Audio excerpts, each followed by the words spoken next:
Naquela noite abafada em São Paulo, o relógio de parede marcava 23h47 quando o telefone finalmente tocou. Do outro lado da linha, uma voz rouca avisou. Adhemar tomaria uma decisão ao amanhecer, ou Laudo Natel aceitava, em poucas horas, entrar de vez no centro do poder.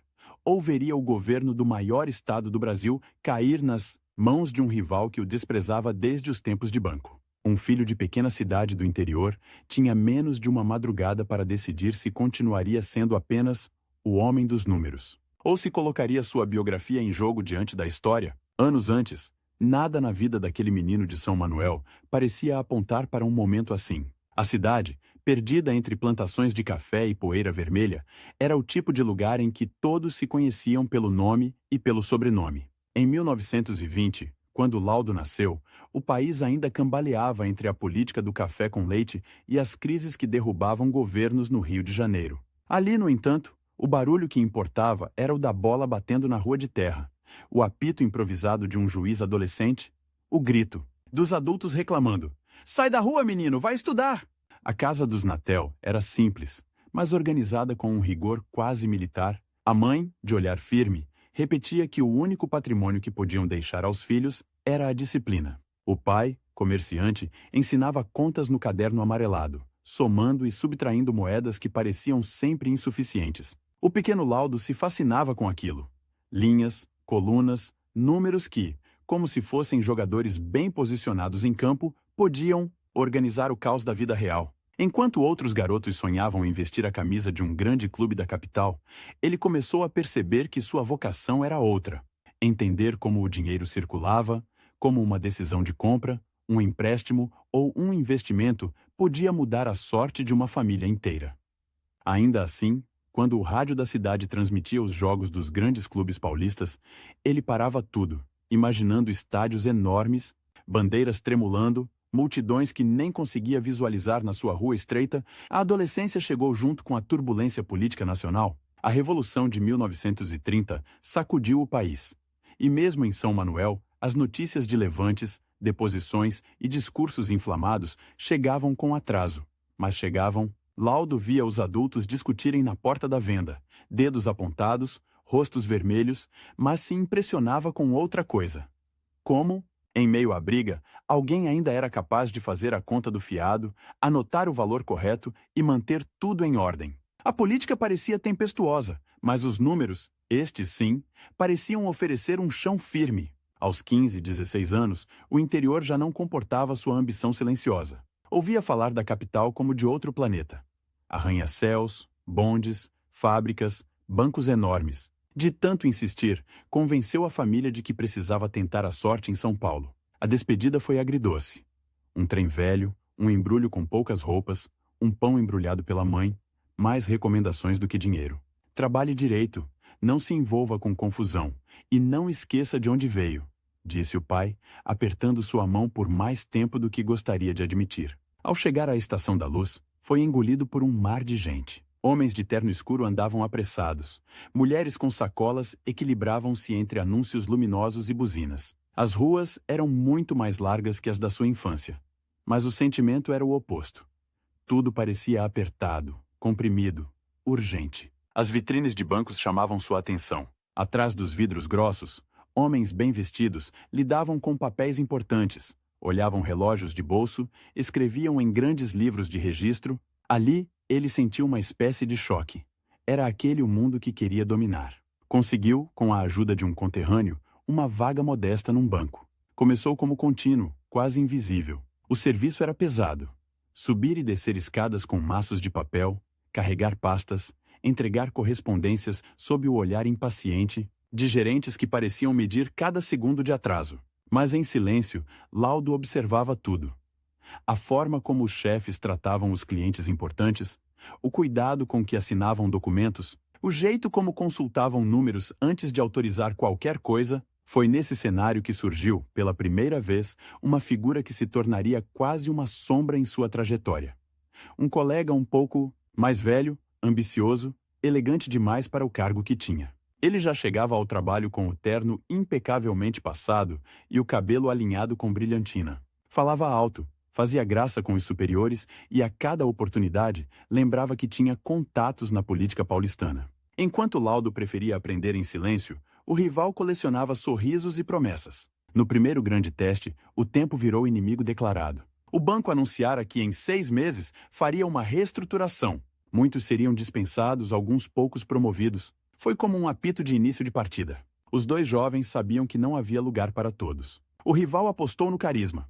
Puxava conversa com diretores, exagerava no entusiasmo, fazia questão de ser visto. Laudo, ao contrário, mergulhou nos números. Ficava depois do horário, revisava contas antigas, descobria pequenos erros que, corrigidos, aumentavam a eficiência da agência. Numa tarde chuvosa, um diretor importante apareceu de surpresa para inspecionar os livros. Encontrou a agência nervosa, documentos acumulados, gente correndo de um lado para outro. Foi quando notou um relatório, escrito com letra firme, apontando discrepâncias que ninguém havia percebido. O autor, Laudo Natel. O diretor o chamou à sala. Em vez de um sermão, veio uma pergunta direta.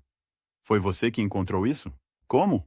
Ali, naquele momento, o menino do interior percebeu que seu jeito metódico podia, sim, vencer o brilho superficial dos outros. A promoção veio para a surpresa de alguns. O rival não foi dispensado, mas ficou para trás. A frustração dele se transformou em ressentimento silencioso. Olhares atravessados começaram a surgir na hora do almoço.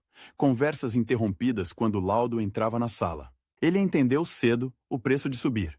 A cada degrau, alguém se sentia deixado para trás. Era um aprendizado duro, mas que o prepararia para arenas muito mais complexas que as de um banco. Com o tempo, Laudo ganhou reputação de homem confiável. Não apenas pelos números corretos, mas pela calma diante da pressão. Quando clientes aflitos batiam à porta pedindo prazos, ele ouviu mais do que falou. Não prometia milagres, mas sugeria caminhos. Um desses clientes, anos mais tarde, lembraria do jovem bancário que o ajudou a reorganizar as dívidas quando tudo parecia perdido. Naquele momento, porém, o que importava era outra coisa. Um convite inesperado que misturaria dinheiro, paixão e multidão. Certo dia, um conhecido o chamou para uma reunião num salão simples, mas cheio de fotos nas paredes. Eram imagens em preto e branco, de jogadores correndo em campos cheios de lama, torcedores espremidos em arquibancadas de madeira, bandeiras tricolores tremulando ao vento. Era a sala de reuniões de um clube que ele já aprendera a respeitar de longe. O São Paulo Futebol Clube. O time, ainda longe da estrutura que teria décadas depois, vivia dificuldades financeiras e sonhava com um futuro maior. A primeira impressão foi quase cinematográfica. Ao entrar, Laudo sentiu o cheiro de café forte misturado ao odor antigo da madeira. Dirigentes falavam ao mesmo tempo, alguns batendo na mesa, outros folheando papéis com números que, para a maioria, não faziam sentido. Alguém explicou em poucas palavras o problema.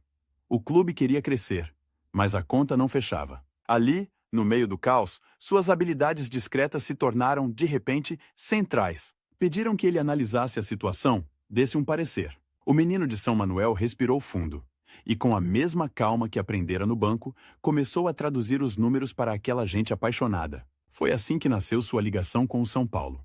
Primeiro como conselheiro, depois como dirigente, mais tarde como presidente. Ele via no clube uma espécie de laboratório do que poderia ser feito em escala maior.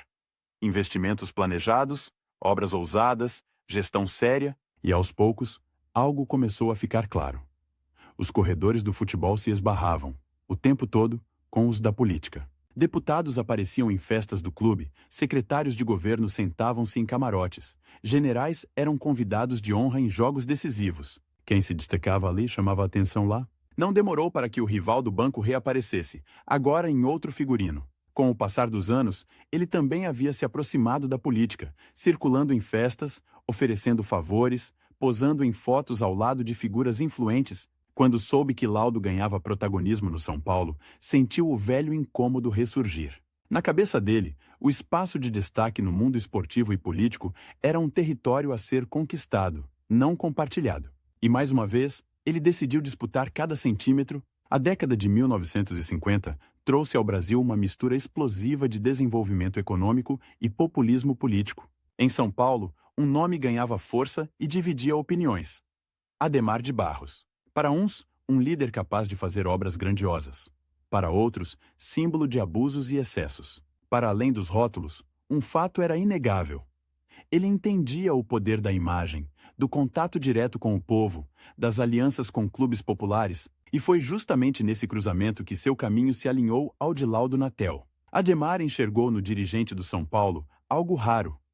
Um administrador que sabia falar tanto com banqueiros quanto com torcedores de arquibancada. Um homem capaz de transformar uma planilha fria na promessa concreta de um estádio, de uma obra, de um legado.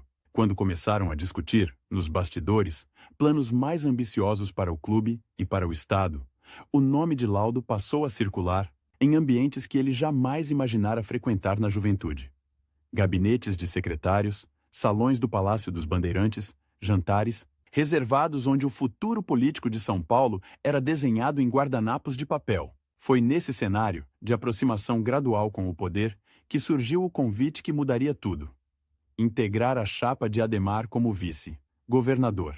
Não era uma proposta qualquer. Significava deixar para trás a relativa segurança da vida empresarial e esportiva e entrar de vez no tabuleiro da política, com todos os riscos, ataques e compromissos que isso implicava. E, como se a decisão já não fosse difícil o suficiente, havia dois elementos que tornavam tudo mais dramático: o tempo e o rival. Ademar era um homem de movimentos rápidos. Quando decidiu que precisava de um vice com o perfil de Laudo, deu-lhe um prazo curto para responder. Queria fidelidade e prontidão. Naquele fim de noite, o telefonema deixou claro: havia outra opção na mesa. Um político mais experiente, mais conhecido dos coronéis da época, alguém justamente como o velho colega de banco, que agora circulava no alto escalão, colecionando apoios. Se Laudo hesitasse, a vaga seria do rival. E com ela, a chance de influenciar diretamente os rumos de São Paulo naquele período conturbado. A madrugada que se seguiu foi uma espécie de jogo decisivo sem prorrogação. De um lado, a voz da prudência. Ele tinha um papel importante no banco, um nome respeitado no São Paulo Futebol Clube, uma trajetória. Construída com esforço e discrição, a política podia destruir reputações em questão de meses. De outro lado, a consciência de que algumas oportunidades simplesmente não voltam. Se recusasse, veria o competidor que o desafiava desde a juventude assumir uma posição estratégica, com poder de interferir inclusive no destino do clube que aprendera a amar.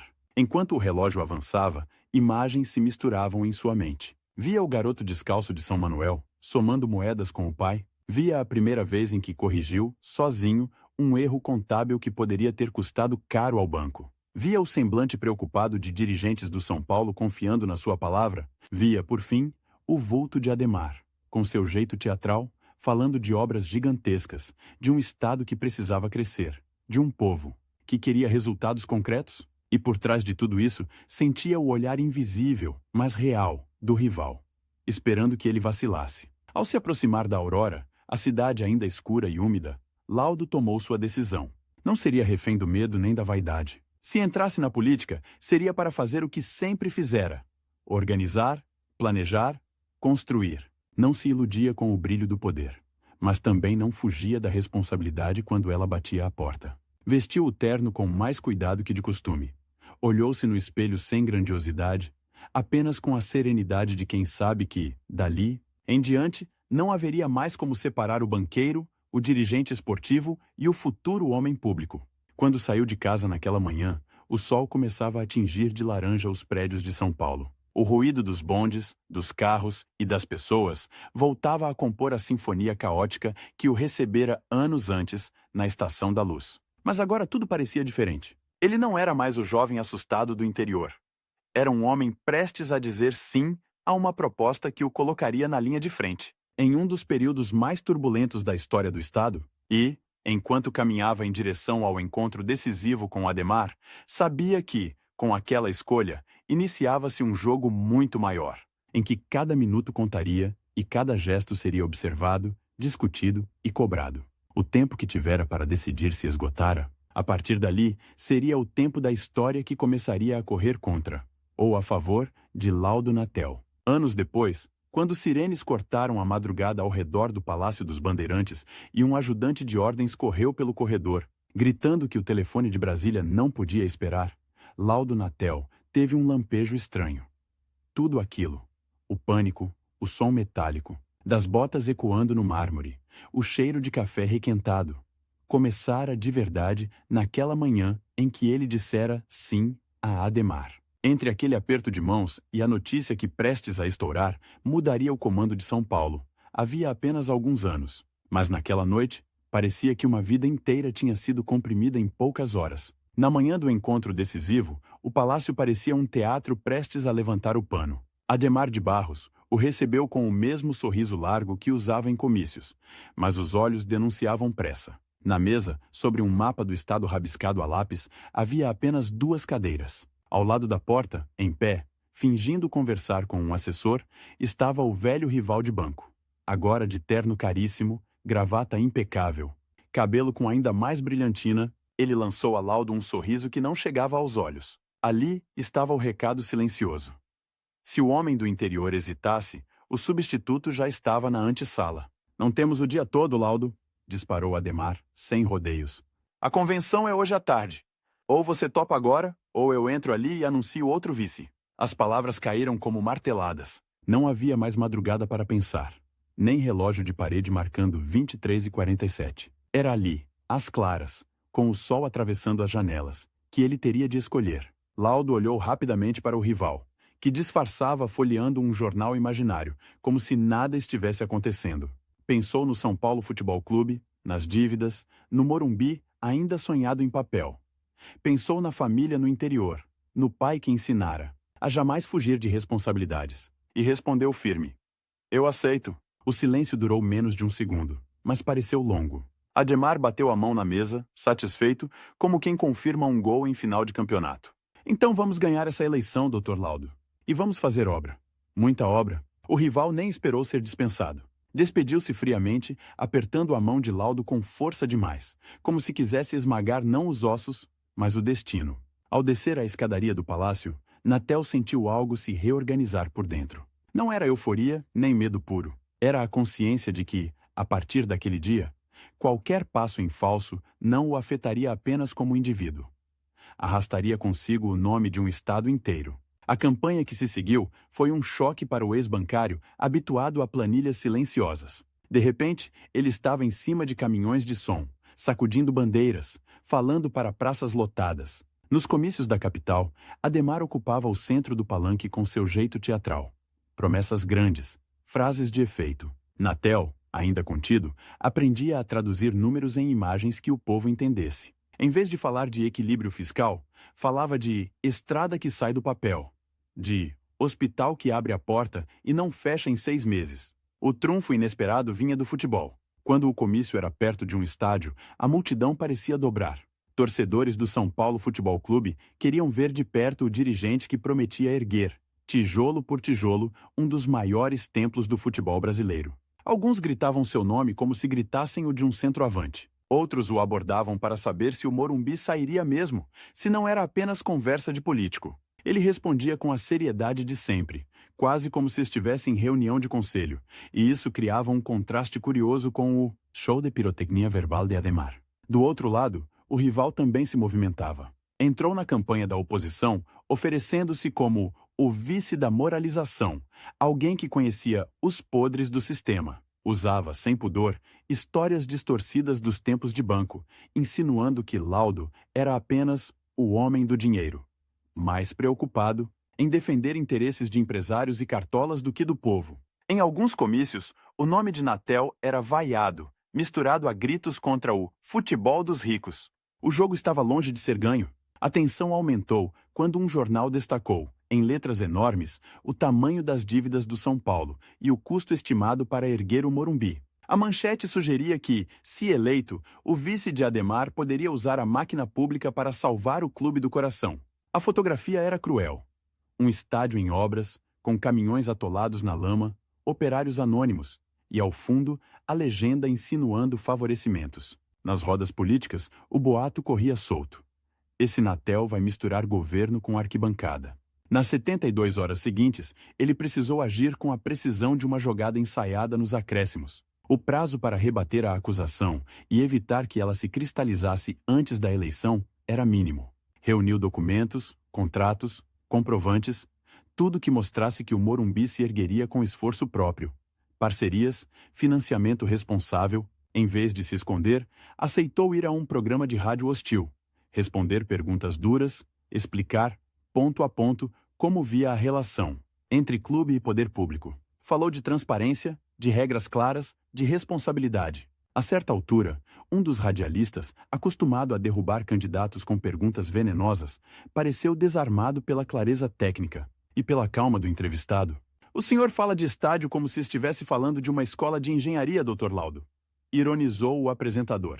"Porque é assim que eu vejo", respondeu. "Sonho sim, mas sonho com fundação sólida." A entrevista repercutiu mais do que o ataque inicial. No interior, donos de pequenos clubes começaram a dizer que, talvez, ser comandado por alguém que entendia de contas e de arquibancada não fosse tão ruim. A narrativa virou um pouco de cartola perigoso.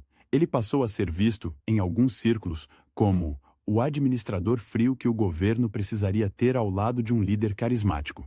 A eleição chegou como chegam as finais equilibradas, com a sensação de que qualquer detalhe podia decidir. À medida que as urnas eram apuradas, a sala onde a equipe de campanha de Adhemar acompanhava os números parecia uma bolsa de valores em dia de crise. Gritos, abraços, palavrões, mapas riscados, telefones tocando sem parar. Laudo, de pé num canto, anotava em um caderno, como nos tempos de banco, as variações de cada região. Via o interior oscilar, a capital reagir, o litoral surpreender. A certa altura da madrugada, a vantagem ainda era incerta. Por volta das 3 da manhã, um dos coordenadores entrou correndo na sala com um papel amassado na mão, suor escorrendo pela testa.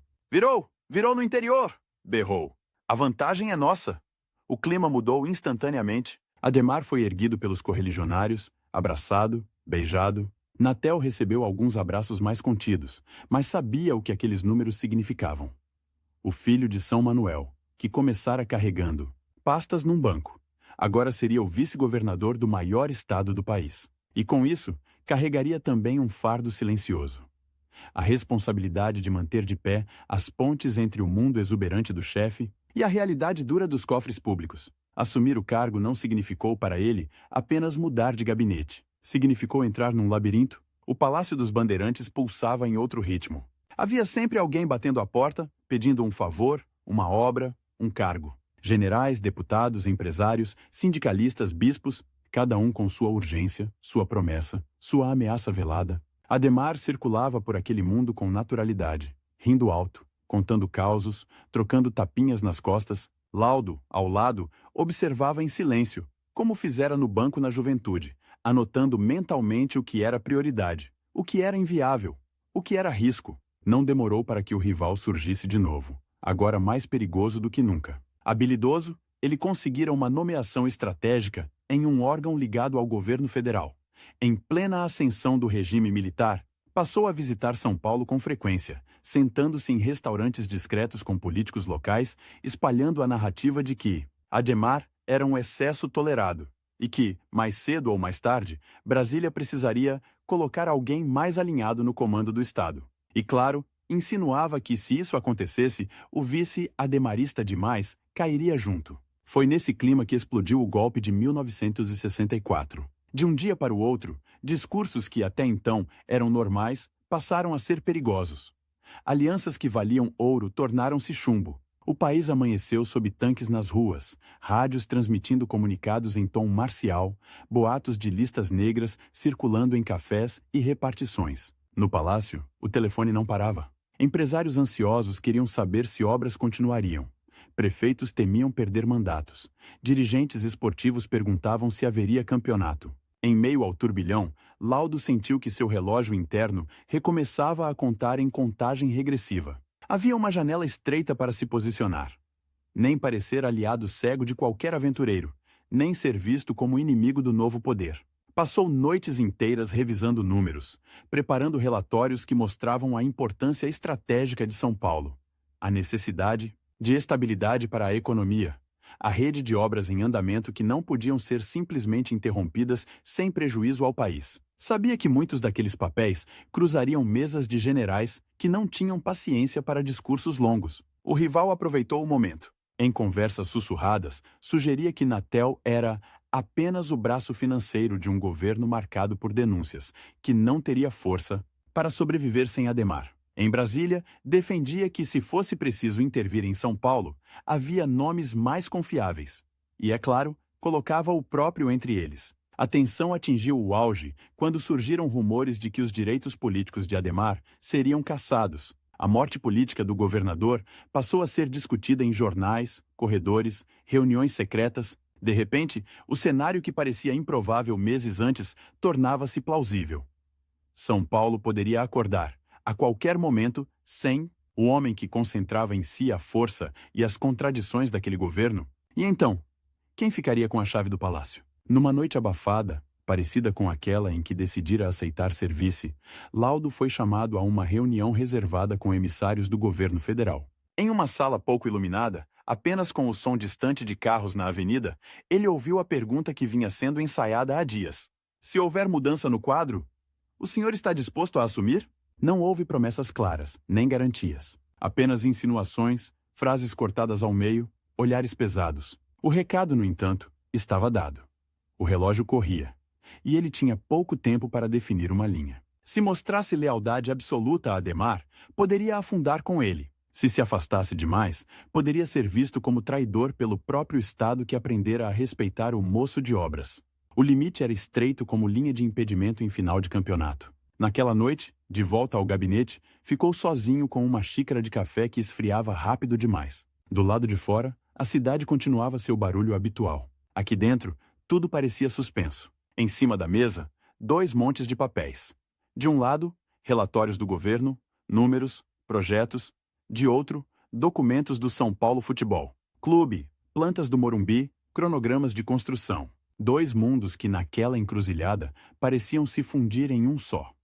O desafio de terminar obras em meio a uma tempestade política, que podia varrer tudo do mapa. Quando finalmente chegou o dia da cassação de Adhemar, não houve fogos nem discursos. Houve silêncio. Um silêncio pesado, cortado apenas pelo ranger de portas e pelo rumor de passos apressados nos corredores do palácio. Laudo foi informado por telefone, em conversa curta, seca, quase burocrática. Do outro lado da linha, a voz oficial parecia apenas cumprir protocolo. A situação está definida, Dr. Laudo. O senhor, como vice, precisa se pronunciar, ainda hoje. Ali estava, outra vez, o limite inegociável do tempo. Não havia semana para pensar, nem comissões para discutir. Havia horas. Em poucos turnos de relógio, São Paulo precisaria saber se teria continuidade ou vácuo, se o vice assumiria ou se abriria caminho para uma intervenção direta, talvez até com o rival sendo plantado no comando pelo governo central. Assessores se dividiram. Alguns, abalados, diziam que ele deveria recusar, em nome da lealdade ao chefe cassado. Outros lembravam que o Estado não podia ficar à deriva, que havia salários a pagar, hospitais a manter, obras a concluir. Um dos mais antigos, que o conhecia desde os tempos de banco, falou baixo, quase num sussurro. O senhor sempre foi o homem que assume a responsabilidade quando ninguém quer. Por que agora seria diferente?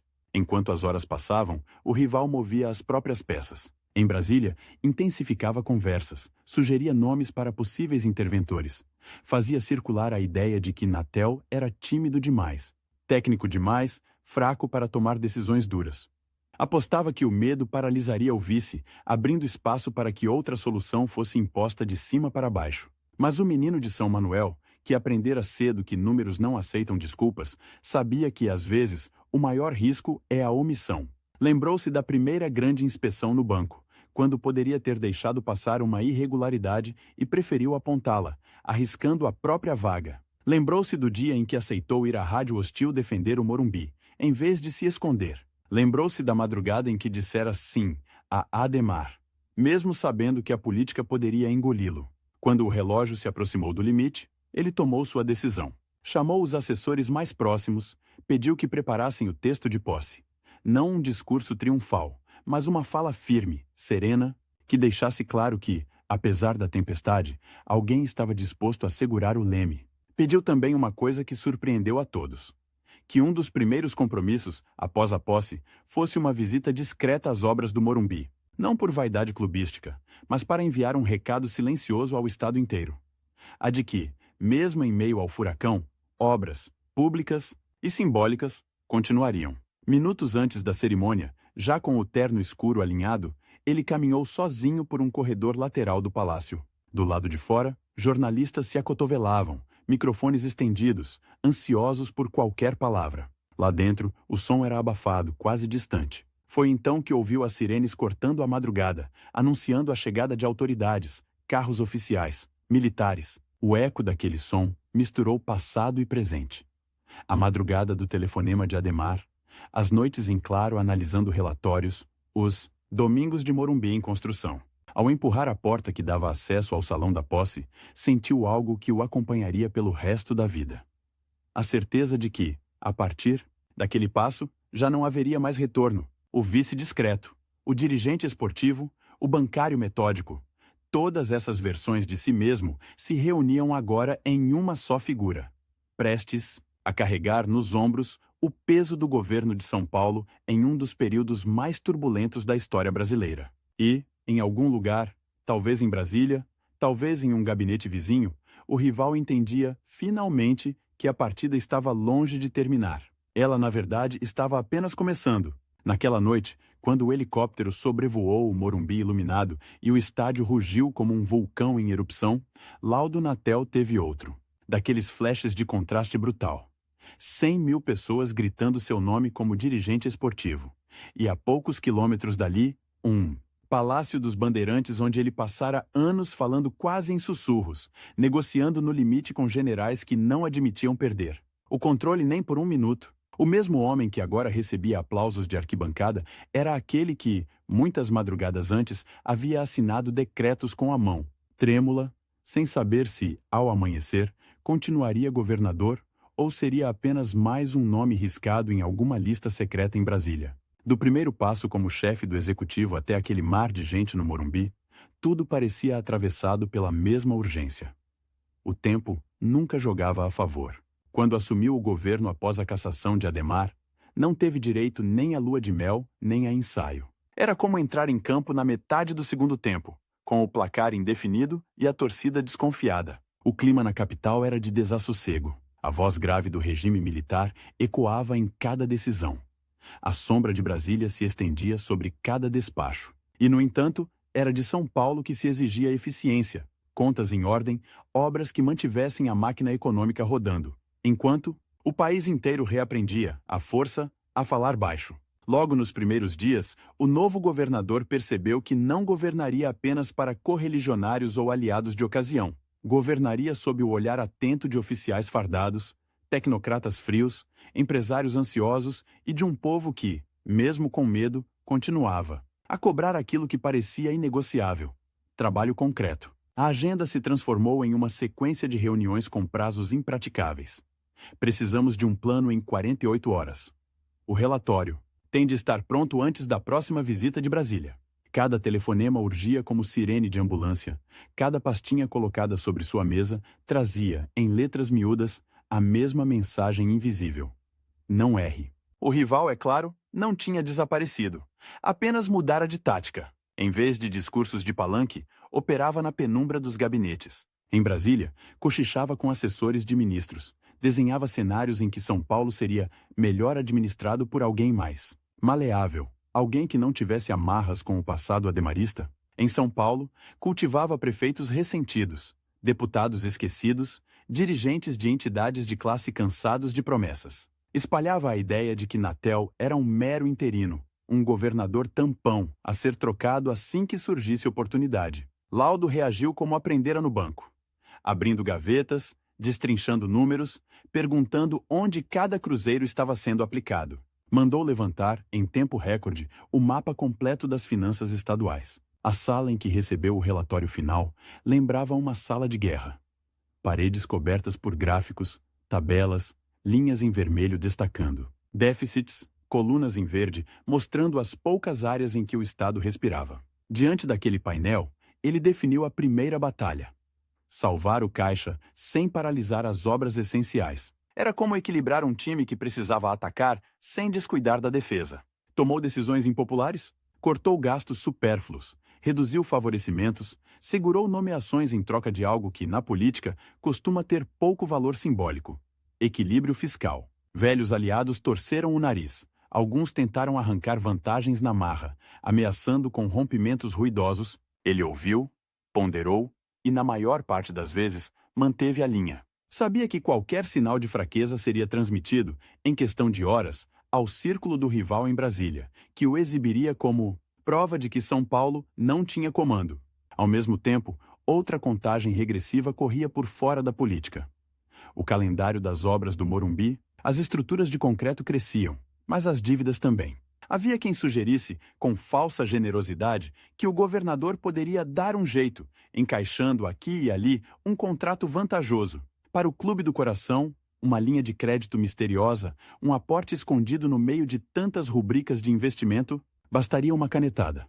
Bastaria fechar os olhos para a fronteira tênue entre público e privado. Foi aí que o Cartola e o homem de governo se enfrentaram dentro dele. Em uma madrugada chuvosa, quase sem avisar ninguém, Laudo pediu que o motorista o levasse até o Morumbi. O canteiro de obras, sob refletores improvisados, parecia um navio de cimento encalhado na lama. Operários terminavam o turno com as roupas pesadas, botas mergulhadas em poças, o sopro frio do vento cortando a colina. Ele caminhou em silêncio entre colunas inacabadas.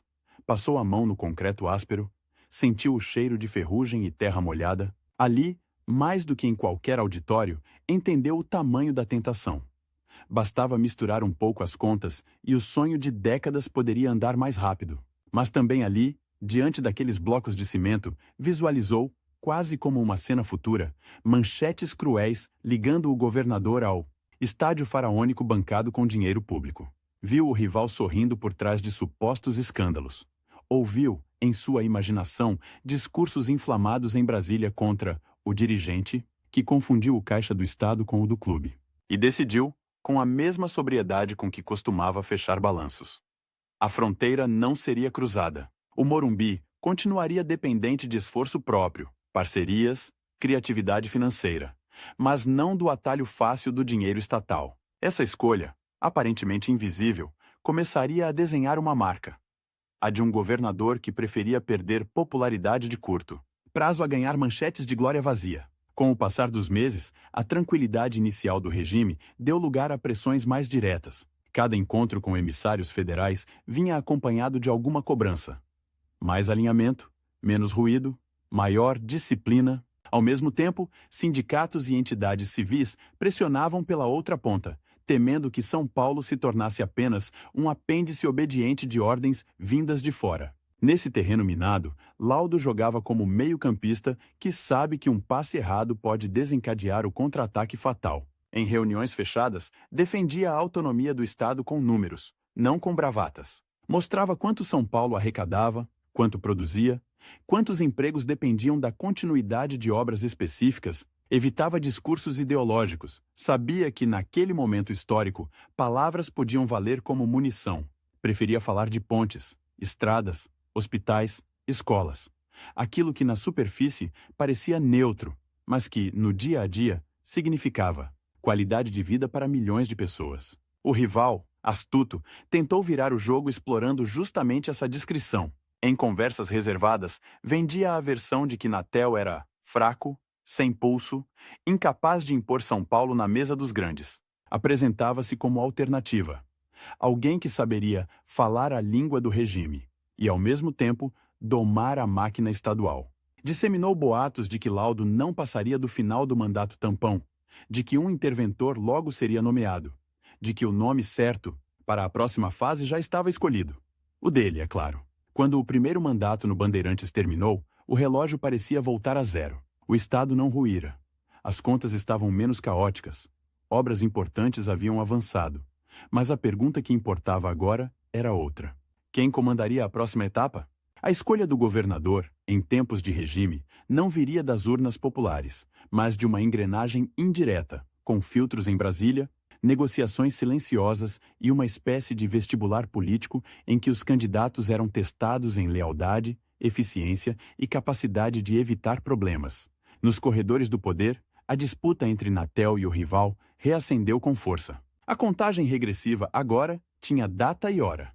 O dia em que se definiria o nome apoiado pelo Planalto para comandar São Paulo, Laudo viveu semanas num vai-vem exaustivo entre São Paulo e Brasília. Eram madrugadas em voos discretos, manhãs em salas de espera sem janelas, tardes em reuniões em que cada frase era medida em gramas. Chegava com pastas repletas de gráficos, relatórios, planos de investimento em infraestrutura, propostas para transporte, saneamento, educação.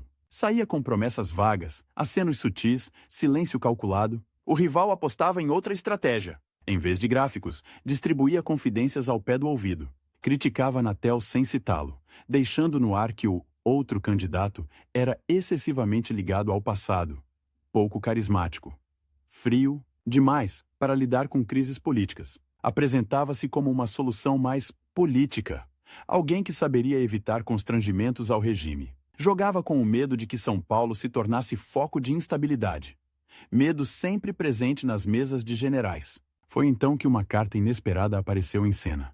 O futebol. Num daqueles encontros formais, em Brasília, um oficial de alta patente mencionou, quase de passagem, que havia estado em São Paulo e passara de carro diante de um estádio gigantesco em construção.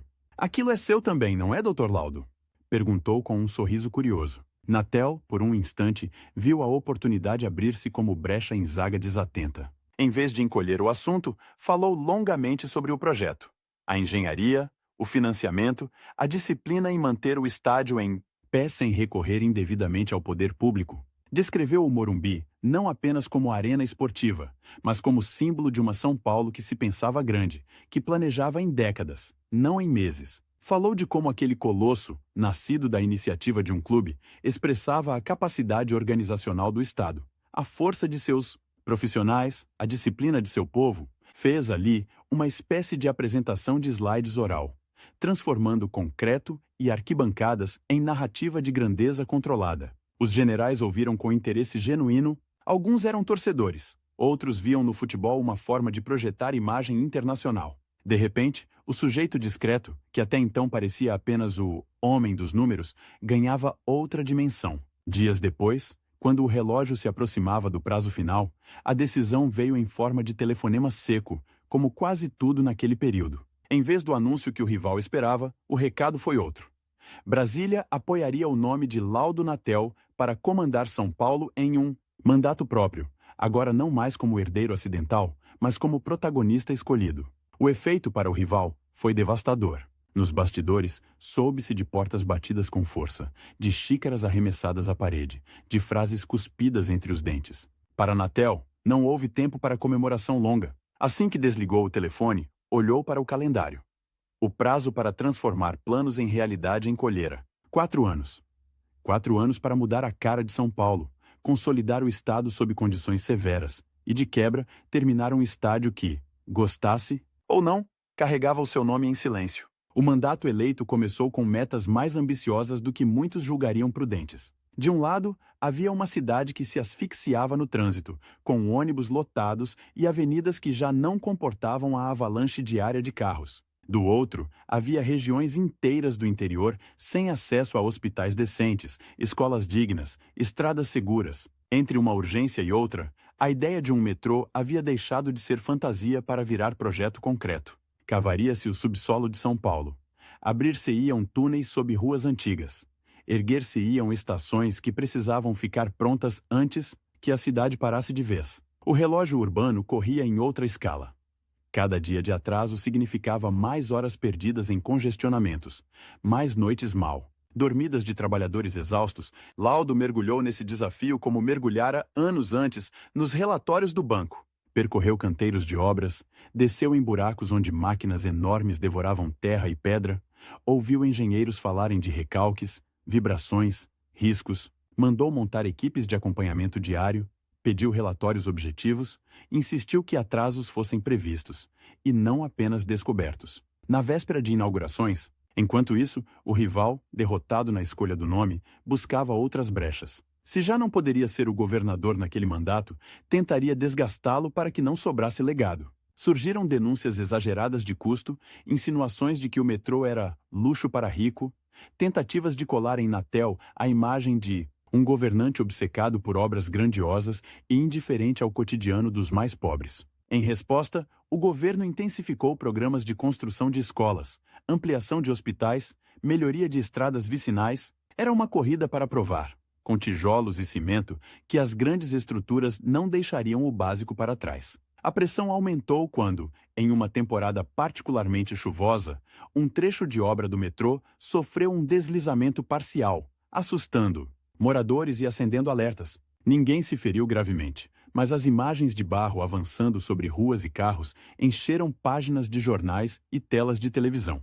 O rival surfou na crise, falando em irresponsabilidade, em pressa desmedida, em obra que quer sair no prazo custe o que custar. Em Brasília, setores desconfiados passaram a perguntar se a ousadia de São Paulo não poderia se transformar em dor de cabeça nacional. Numa noite que se estendeu até quase amanhecer, Laudo reuniu engenheiros, secretários, técnicos e exigiu um diagnóstico brutalmente honesto. Queria saber se havia falhas de projeto, de execução, de fiscalização. Não aceitou respostas vagas. Aceitou, sim, a proposta de replanejar trechos, reforçar estruturas, rever prazos em pontos críticos, mesmo sabendo que isso significava alimentar o discurso dos que diziam que ele prometera demais. Melhor recuar um passo do que ver vidas soterradas sob a própria assinatura. Enquanto a cidade rasgava o chão, o Morumbi continuava a subir, imenso, como se competisse em silêncio com os túneis do metrô. O clube, apertado financeiramente, contava cada ingresso antecipado vendido, cada cadeira cativa negociada, cada patrocínio arrancado à força. Havia um prazo simbólico em jogo. A maior parte da estrutura precisava estar concluída para que o estádio pudesse receber, com dignidade, grandes partidas em um calendário esportivo que fervilhava. Havia Copa do Mundo no horizonte. Havia a expectativa de ver o Brasil tricampeão e, quem sabe, trazer a festa para a Casa Nova do São Paulo. Natel via, nitidamente, uma linha de tempo se desenrolar diante de si. De um lado, a inauguração parcial do metrô, prometida para antes do final de seu mandato. De outro, um Morumbi ainda não finalizado, mas robusto o bastante para abrigar multidões em jogos históricos. Entre essas duas pontas, uma série de prazos intermediários, licitações a concluir, contratos a assinar, obras de saneamento a entregar, escolas a inaugurar. O relógio não perdoava. 4 anos no papel pareciam muito... Na prática, eram uma sequência de turnos de 24 horas em que qualquer deslize poderia ser amplificado. O rival, percebendo que a queda direta não viria, passou a mirar a próxima esquina da história. Aproximou-se de integrantes da cúpula federal encarregados de pensar a sucessão. Alimentou a ideia de que, terminado o mandato de Natel, seria necessário alguém com um perfil mais político, como se o tecnocrata organizado tivesse cumprido apenas um papel de administrador provisório. Ao mesmo tempo, tentava reconquistar território no futebol, aproximando-se de dirigentes de outros clubes, insinuando uma nova frente de poder esportivo que, em algum momento, poderia servir de trampolim para o retorno à grande política. Foi nesse clima de disputa silenciosa que, numa tarde abafada, o primeiro trecho do metrô de São Paulo recebeu a visita de teste oficial. A composição, ainda sem passageiros comuns, percorreu o caminho diante de um grupo reduzido de autoridades. No interior do vagão, os sons eram estranhos. O ruído metálico dos trilhos, o eco de vozes, o clique dos fotógrafos, o zumbido dos equipamentos. Laudo permaneceu em pé, segurando discretamente a barra, sentindo, mais do que ouvindo, o peso simbólico daquele movimento. Abaixo da cidade de ônibus lotados e buzinas, uma nova cidade começava a nascer, escondida, mas poderosa. Quando as portas se abriram em uma das estações, ele percebeu, do lado de fora das grades, uma pequena aglomeração de funcionários. Uniformizados, alguns com olhos marejados, não eram políticos, não eram generais. Eram homens e mulheres que haviam passado meses, anos, respirando poeira de obra, entrando e saindo de túneis, apostando que aquele trabalho faria diferença na vida de seus filhos. Nesse instante, mais do que em qualquer discurso oficial, Laudo sentiu que uma parte do relógio tinha sido vencida. Não todo, nunca todo, mas uma parte, meses depois, quando o Morumbi recebeu um dos seus jogos mais emblemáticos, com arquibancadas abarrotadas, bandeiras tremulando e o gramado verde brilhando sob refletores, a sensação de contagem regressiva reapareceu, mas com outro sabor. Do alto das tribunas, ele via não apenas um estádio, via uma linha contínua que ligava a criança de São Manuel, o jovem bancário carregando pastas, o dirigente que assinava contratos, arriscados, o vice hesitante, o governador sob vigilância, o homem que aprendera a dizer não a atalhos fáceis. Enquanto a torcida cantava, em algum camarote afastado, ou talvez em uma sala silenciosa em Brasília, seu rival certamente ruminava novas estratégias. A partida, ele sabia, nunca terminava com o apito final. As arquibancadas daquela noite podiam celebrar conquistas, mas a política já preparava a próxima rodada, a próxima disputa, o próximo teste de resistência. E o tempo, esse adversário invisível, continuaria correndo, implacável, até o último dia de governo e muito além, quando o legado de Laudo seria julgado não mais por comissões ou conselhos, mas pela memória teimosa de uma cidade que nunca dormia. Naquele fim de tarde, muitos anos depois de deixar o Palácio dos Bandeirantes, o relógio gigante do Morumbi marcava 43. Do segundo tempo, quando a câmera da TV pousou, por alguns segundos apenas, naquele senhor de terno escuro, óculos grossos e olhar perdido na linha do horizonte. A maioria dos torcedores em casa nem percebeu. Mas, se alguém tivesse apertado pause naquela imagem, veria um contraste brutal. Embaixo, 40.000 pessoas gritando por um time. Lá em cima, um ex-governador calculando, em silêncio, quanto tempo ainda tinha antes que a cidade esquecesse seu nome de vez. Enquanto o cronômetro corria para o apito final da partida, Laudo Natel sentia outro relógio, invisível, correndo contra ele.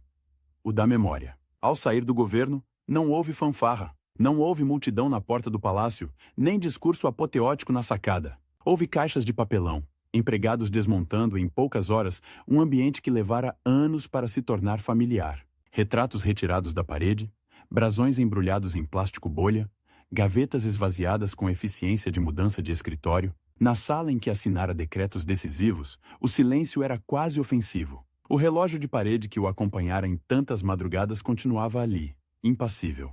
Tic-tac. Tic-tac, como se dissesse cruamente. Acabou o seu tempo aqui. No caminho de volta, olhando pela janela do carro oficial pela última vez, Laudo tentou identificar qual era, afinal, o prazo que o perseguia agora. Não havia mais metas de governo, inaugurações urgentes, relatórios para apresentar a generais. Havia, em vez disso, algo difuso e perigoso. O risco de se tornar nota de rodapé. O rival, por sua vez, não descansara. Com o fim do mandato de Natel, reaparecera nas manchetes, opinando sobre o futuro de São Paulo, reapresentando-se como voz da experiência. Tentando reescrever, em entrevistas bem calculadas, a história recente, falava de período de transição, de gestão tecnocrática, sempre em termos que diminuíam o peso político de Laudo, como se ele tivesse sido apenas um gerente provisório, um zelador da máquina pública à espera de um verdadeiro líder. Enquanto isso, o telefone de Natel tocava por outro motivo. Do outro lado da linha, não era Brasília, era o Morumbi. Era o São Paulo Futebol Clube pedindo que ele voltasse, que assumisse outra vez funções diretivas, que emprestasse seu nome àquele gigante de concreto que, embora já impressionante, ainda carregava dívidas, desafios, infiltrações, rachaduras internas e externas. A política parecia querer expulsá-lo para a lateral do campo. O futebol o chamava de volta para o centro do gramado. Laudo, que conhecia bem a crueldade da passagem de poder, sabia que esse convite não vinha apenas do carinho. O Morumbi, símbolo de grandeza, também era um problema contábil, um alvo fácil para quem quisesse acusar o clube de megalomania. E havia outra camada, quase invisível nesse movimento. Seu rival, percebendo que o ex-governador poderia se fortalecer de novo como líder esportivo, começou a mexer peças no subterrâneo do futebol paulista, incentivando a formação de um grupo de oposição dentro do São Paulo. Se não podia apagá-lo do passado da política, tentaria diminuí-lo no presente do clube. O conflito mudou de endereço, mas não de natureza. Em vez de discursos no plenário, surgiram reuniões de conselho, assembleias tensas, votações em que a simples escolha de um conselheiro para um cargo burocrático escondia, na verdade, um duelo maior. Um lado defendia a figura de Laudo como guardião do estádio, o homem que representava o esforço coletivo que levantara aquele colosso. O outro lado, alimentado discretamente por emissários do rival, pregava renovação, modernidade, profissionalismo. Palavras sedutoras, usadas como verniz para um plano bem mais radical. Vender parte do patrimônio, usar o Morumbi como moeda, transformar em cifra aquilo que para Laudo era memória. Foi numa dessas assembleias que o tempo começou de novo a correr contra ele de forma palpável. O clube tinha uma decisão crítica a tomar.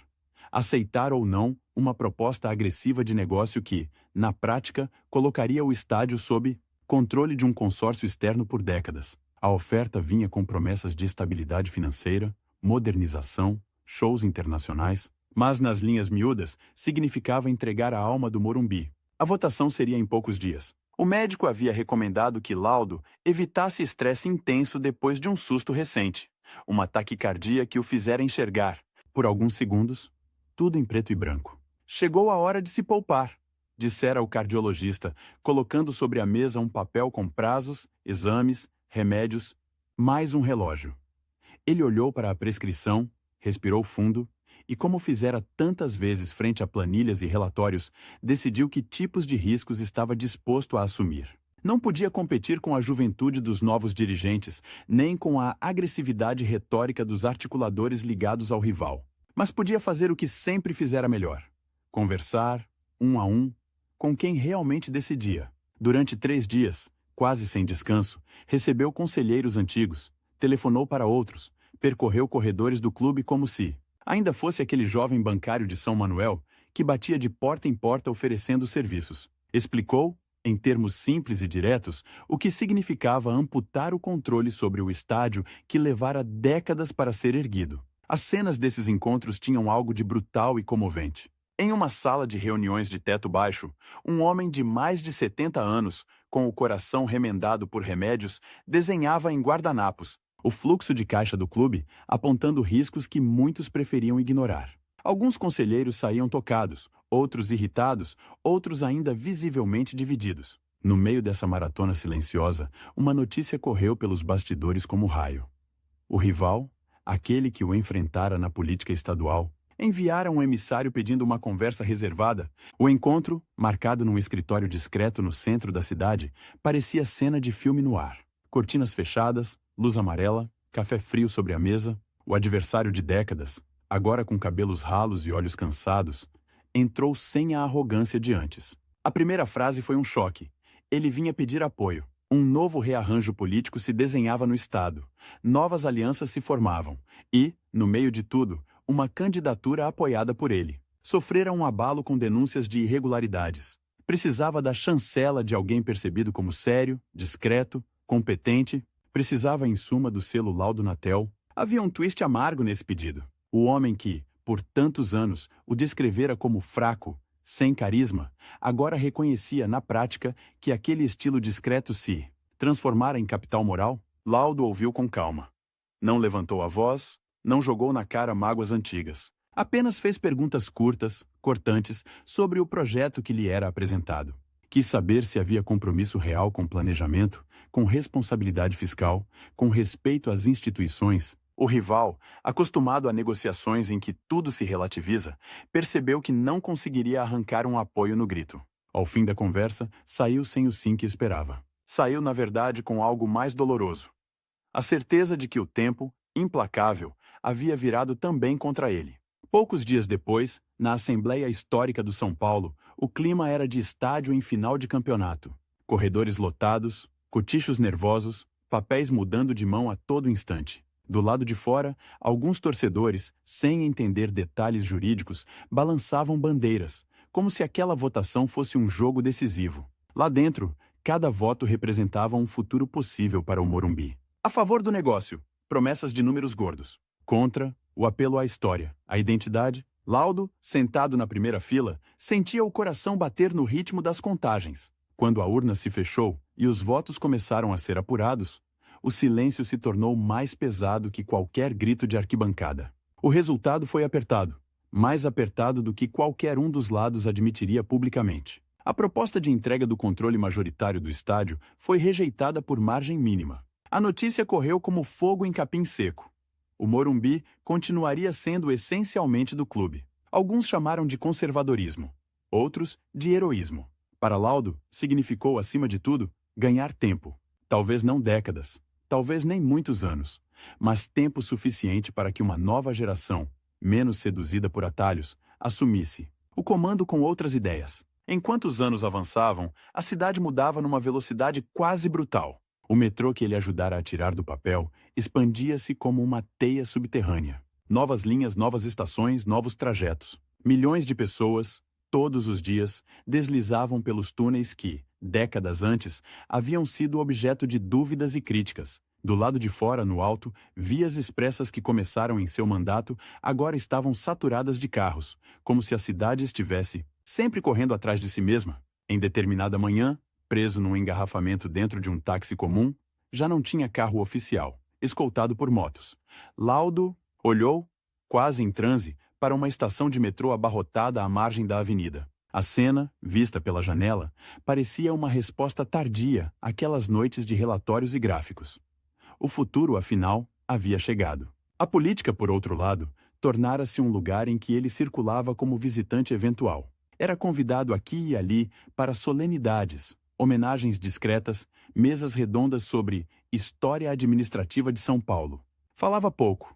Raramente aceitava entrar em debates acalorados sobre o regime que marcara sua trajetória. Quando questionado sobre decisões difíceis daquele período, preferia contar casos concretos, falar de obras, de números, de gente atendida, em vez de slogans. Isso irritava alguns, que esperavam arrependimentos dramáticos ou justificativas grandiloquentes. Ele oferecia, em troca, a mesma sobriedade de sempre. Alguns chamavam de frieza.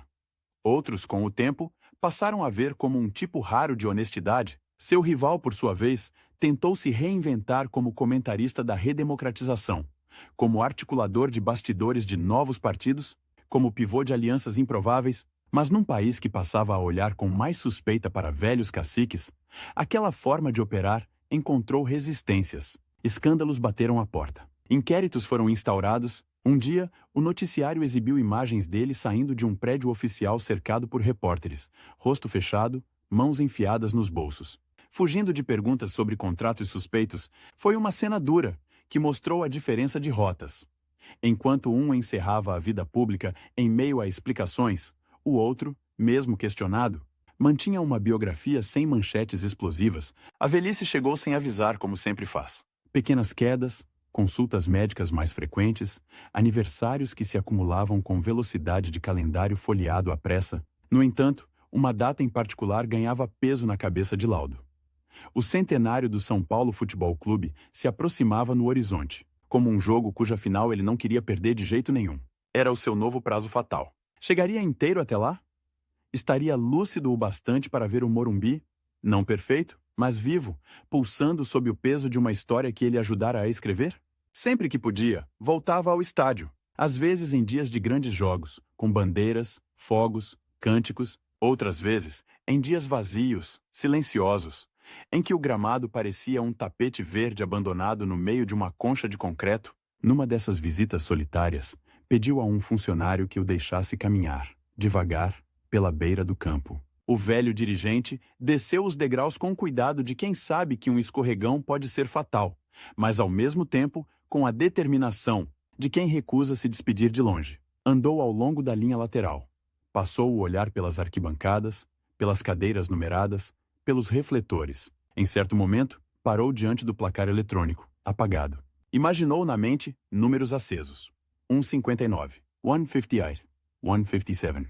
Não eram os minutos de um jogo, era o cronômetro do que ainda tinha por fazer. Foi também ali que descobriu um risco que quase ninguém via. Em uma sala estreita, atrás de portões enferrujados, amontoavam-se caixas de documentos antigos. Plantas do estádio, contratos, atas de reuniões, correspondências com engenheiros, cartas de torcedores, umidade, mofo, traças. Papéis dobrados, amarelados, ameaçando se desfazer entre os dedos. Era como se a memória física do Morumbi estivesse à beira de desmoronar sem fazer barulho. Um cano furado, uma goteira persistente e décadas de história poderiam virar uma massa ilegível de papel encharcado. A cena o assustou mais do que qualquer grito de oposição, já o assustara. De que adiantaria um estádio de pé se a narrativa de como ele surgira se perdesse naquela penumbra? De que serviria o título de presidente histórico se os vestígios concretos de suas decisões fossem comidos por fungos? Foi então que, mesmo com a idade avançada, articulou, junto a poucos aliados de confiança, um pequeno plano de guerra. Salvar, catalogar e entregar aquele acervo a quem tivesse condições de preservá-lo. Não foi fácil. Faltaram recursos, sobrou burocracia, houve resistência de quem não via prioridade em papel velho. Mas, mais uma vez, o estilo insistente e paciente prevaleceu. Caixas foram embaladas, transportadas, catalogadas. Em vez de decretos no Diário Oficial, havia agora etiquetas, códigos, planilhas de acervo. Quando, já bem próximo dos 90 anos, assistiu à inauguração de uma sala de memória do clube, exibindo fotos suas jovem num balcão. De banco, apertando mãos de operários no canteiro de obras, recebendo faixas no Morumbi recém-erguido, sentiu um tipo diferente de alívio. Não era o orgulho eufórico de quem comemora um gol no último minuto. Era a sensação, rarefeita, de quem percebe que, mesmo quando o corpo falhar, alguma parte de sua história continuará acessível, visível, contável. A morte, quando veio, não avisou com clarim. Não houve longa agonia pública, nem boletins médicos diários na televisão. Foi um comunicado sóbrio, alguns parágrafos nos portais de notícia, notas em jornais impressos, perfis lembrando sua passagem pelo governo e pelo São Paulo. Para quem não viveu aquele período, foi apenas mais um ex-governador, mais um nome entre tantos. Mas naquela mesma noite, enquanto comentaristas repetiam estatísticas e curiosidades em tom neutro, algo muito concreto aconteceu. Nas arquibancadas do Morumbi, antes do início de uma partida, as luzes foram diminuídas. Uma faixa enorme, branca, surgiu na frente da torcida organizada com letras vermelhas que brilhavam sob os refletores. Obrigado. Laudo Natel. Morumbi é você. Não havia hino solene nem discurso oficial. Havia, sim, um coro espontâneo, rouco, desorganizado, de homens, mulheres e crianças que talvez nem soubessem exatamente quem fora aquele senhor, mas entendiam intuitivamente que, sem ele, aquele lugar não existiria como era. Em algum ponto da cidade, linhas de metrô corriam sob a terra, ônibus cruzavam pontes construídas em seu governo, estradas do interior, recebiam caminhões pesados. Tudo isso sem placa de inauguração, sem sua foto, mas existiam, eram realidade. O rival, aquele que o acompanhara como sombra em tantas fases da vida, assistiu a essas últimas cenas à distância. Já afastado da linha de frente, com a própria biografia marcada por contestações, percebeu, talvez pela primeira vez com clareza, que a disputa que importava não era apenas por cargos, mandatos ou manchetes. Era pela forma como uma cidade, um estado, um clube escolheriam lembrar, ou esquecer, seus protagonistas. A vitória, nesse terreno, não é proclamada por comissões eleitorais nem por editoriais. Ela se revela, aos poucos, no uso cotidiano das obras, nos caminhos que as pessoas percorrem sem saber quem os abriu, na emoção que um estádio provoca mesmo em quem nunca leu seu próprio livro de história. No fim das contas, o tempo, esse adversário imbatível, não poupou ninguém. Nem Laudo Natel, nem seu rival, nem os generais que um dia lhe ligavam exigindo relatórios em 48 horas, mas quando se olha hoje para o mapa de São Paulo, para suas linhas férreas subterrâneas, para o recorte do Morumbi contra o céu, para as rotas que ligam o interior ao litoral, uma coisa fica clara. O cronômetro que tanto o atormentava não zerou com a sua morte. Continua correndo, em cada deslocamento, em cada grito de gol, em cada lembrança desencadeada por um nome gravado discretamente numa placa de bronze, e, enquanto houver alguém cruzando a catraca de uma estação que começou em seus projetos ou entrando por um dos portões do estádio, que sonhou erguido numa colina de terra vermelha, o ex-governador que temia ser esquecido continuará jogando, em silêncio, seu tempo de prorrogação na memória de São Paulo.